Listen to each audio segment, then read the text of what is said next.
Alright, let's talk about the First Amendment, probably the most famous 45 words in American law. A lot of people, especially in heated political debates, say things like, "Hey, I can say whatever I want, it's my First Amendment right." But, is it really that simple?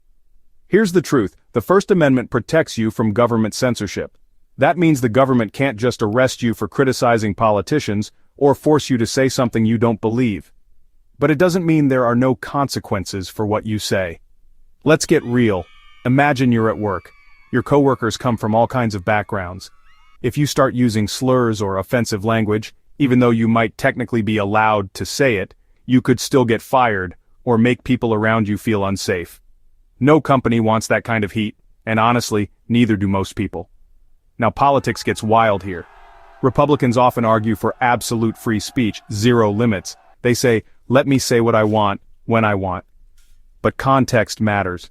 No person of color is going to have a real conversation if someone's just dropping the N-word. That word carries centuries of pain. Free speech doesn't mean free of social responsibility. And Democrats? Critics say they're too passive in defending these principles, especially when aggressive tactics start to chip away at First Amendment protections. Wow. In some states, lawmakers have gone as far as threatening universities or even pulling funding just because they don't like what's being said on campus. Here's where it gets complicated. Social media. Should the government control what you see online, or should platforms decide? Experts warn that when government gets too involved, it can actually hurt free speech more than help. So, can you really say anything? Legally, you're protected from the government, mostly, but in real life, what you say still matters. Words have power and they come with consequences.